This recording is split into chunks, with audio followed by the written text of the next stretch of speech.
کہ آج عرصوں کے بعد اللہ نے اہل ایمان کو فتح عطا فرمائی اور سب کے کلیجے ٹھنڈے کیے۔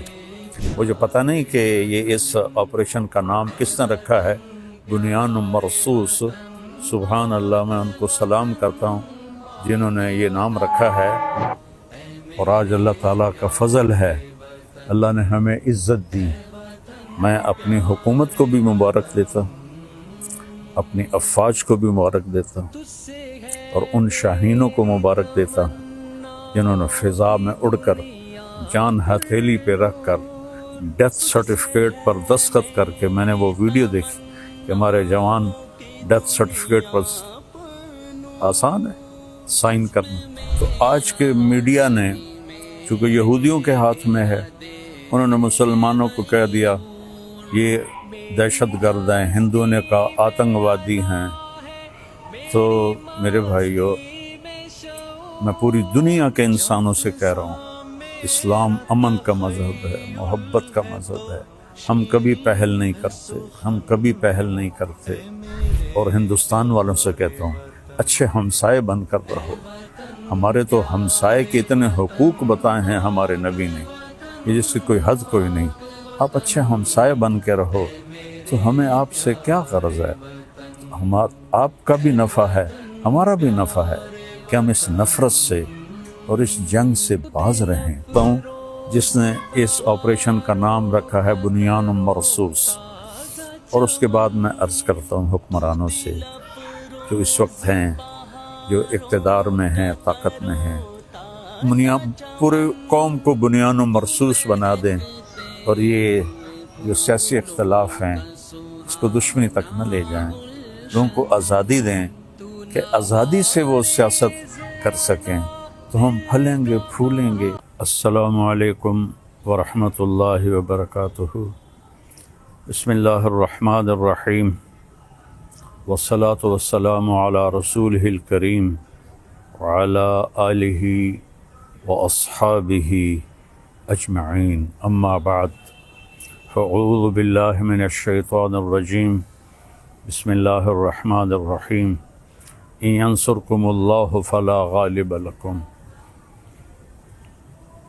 وقال النبی صلی اللہ تعالی علیہ وسلم، یا ایھا الناس لا تتمنوا لقاء العدو فاذا لقیتم فاثبتوا۔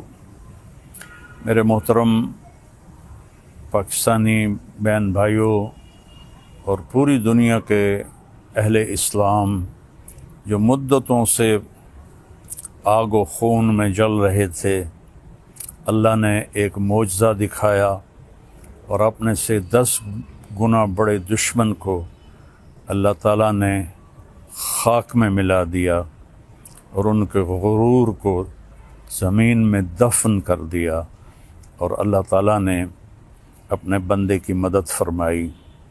اسلام ہمیں کبھی بھی پہل کا نہیں کہتا، ہم ملک کے لیے نہیں لڑتے، ہم اسلام کو پھیلانے کے لیے نکلتے ہیں، یا ہمارے اوپر کوئی حملہ کرے ہم اس کا دفاع کرتے ہیں۔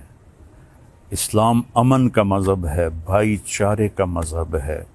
میں صرف مولانا نہیں ہوں، اس سے زیادہ میں نے ہسٹری کو پڑھا ہے، لہذا میرے سامنے ایسے شیشے کی طرح ہسٹری ہے کہ ہندو آپس میں کتنا لڑے مہاراجے، اور کیسے انہوں نے ایک دوسرے کو گاجر مولی کی طرح کاٹا، اور مراٹھوں نے ہندو مسلم کی تفریق کے بغیر کس طرح خون کی ندیاں بہائیں، اشوک نے کس طرح لاشوں کے انبار لگا دیے تھے۔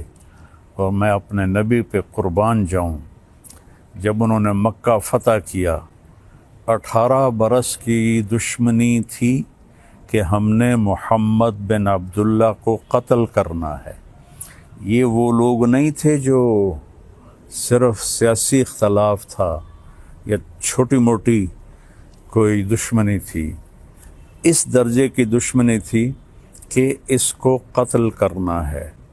جب میرے نبی فاتحانہ مکہ میں داخل ہوئے تو آپ ایسے نہیں بیٹھے تھے اونٹنی پر، آپ اس طرح سر جھکا کے بیٹھے تھے، آپ کے پیچھے حضرت اسامہ بن زید بیٹھے تھے، آپ کی لیفٹ سائڈ پر حضرت ابو بکر رضی اللہ تعالی عنہ کی اونٹنی تھی، اور آپ کے لیفٹ پر حضرت اسید بن حضیر رضی اللہ تعالیٰ عنہ تھے، اور حضرت عمر رضی اللہ عنہ صفوں کو سیدھا کرتے ہوئے چل رہے تھے۔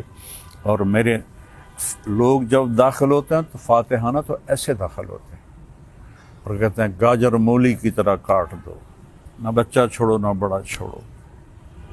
میرے نبی ایسے داخل ہوئے تھے، کجاوا جو ہوتا ہے نا اس کے اوپر آپ کی ٹھوڑی لگی ہوئی تھی، اور آپ کہہ رہے تھے لا الہ الا اللہ وحدہ، وہی ہے ایک اکیلا اللہ جس کا کوئی شریک نہیں، نصر عبدہ، اس نے اپنے بندے کی مدد کی، انجز وعدہ، اس نے اپنے وعدے کو پورا کیا، وہزم الاحزاب وحدہ، اور اس نے لشکروں کو شکست دی۔ اب سارا مکہ حرم شریف میں جمع ہے، اور آپ بیت اللہ کے دروازے پر اس طرح دونوں چوکٹوں کو پکڑ کر کھڑے ہوئے ہیں اور فرما رہے ہیں اب میں کیا کروں گا تمہارے ساتھ۔ خود قرآن کہتا ہے ان الملوک اذا دخلوا قریۃ افسدوها وجعلوا اعزۃ اہلها اذلۃ وکذلک یفعلون۔ بادشاہ جب ملک فتح کرتے ہیں عزت داروں کو ذلیل کر دیتے ہیں اور تباہ و برباد کر دیتے ہیں، لاشوں کے ڈھیر لگا دیتے ہیں۔ تو آج سارا مکہ انتظار کر رہا تھا کہ اب محمد کی تلوار چلے گی صلی اللہ علیہ وسلم۔ آپ نے فرمایا میں کیا کرنے والا ہوں تمہارے ساتھ؟ تو سہیل بن عمر ابھی مسلمان نہیں ہوئے، قریشی سردار ہیں، کہتے ہیں آپ بڑے سخی ہیں، سخی کے بیٹے ہیں، سخاوت کی امید ہے۔ تو آپ نے فرمایا جاؤ، جیسے یوسف علیہ السلام نے اپنے بھائیوں سے کہا تھا کہ تم آزاد ہو، تم پر کوئی جرم نہیں، میں تمہیں کہتا ہوں جاؤ تم آزاد ہو، تم پر کوئی جرم نہیں۔ سارا مکہ مسلمان ہو گیا آپ کی اس فیاضی پر، چونکہ یہ تاریخ میں ایسا کبھی ہوتا نہیں ہے۔ پھر آگے میں 2-3 واقعات سناؤں گا جس سے اسلام کا مزاج آپ کے سامنے آئے گا۔ دمشق پہ حملہ ہو رہا تھا جو شام کا کیپٹل تھا، اور جو رومن امپائر تھی اس کے 2 کیپٹل تھے، گرمیوں میں استنبول اور سردیوں میں انطاکیہ جو آج ترکی میں ہے، یہ اس وقت شام میں تھا۔ تو 2 طرف سے حملہ صحابہ نے کیا، ایک طرف سے خالد بن ولید، دوسری طرف سے ابو عبیدہ بن جراح رضی اللہ تعالیٰ عنہ۔ خالد بن ولید فتح کرتے کرتے کرتے ایک بہت بڑا گرجا تھا، اس کے آدھے تک پہنچ گئے تھے کہ ادھر سے ابو عبیدہ ایک دم آئے اور کہا تم تلوار چلا رہے ہو، میں نے تو ان کی صلح کی اپیل منظور کر رہی ہے۔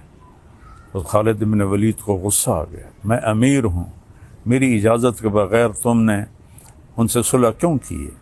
کہا بس میں نے کر دی ہے، تمہیں نبھانا ہے۔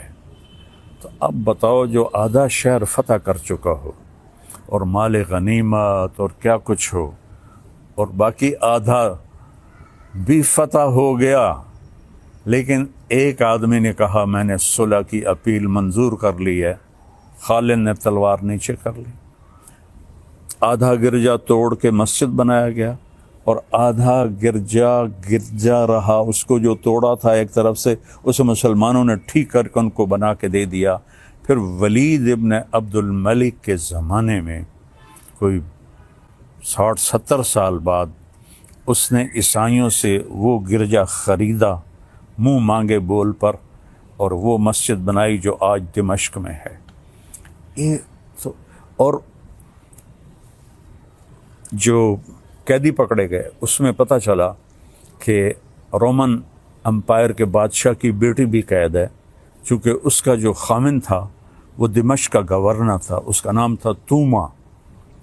تو حضرت خالد کو پتہ چلا کہ وہ قیدیوں میں ہے، تو انہوں نے فوراً اس کو وہاں سے نکلوایا، الگ خیمہ، اس کی باندیاں نوکرانیاں، اور اوپر صحابہ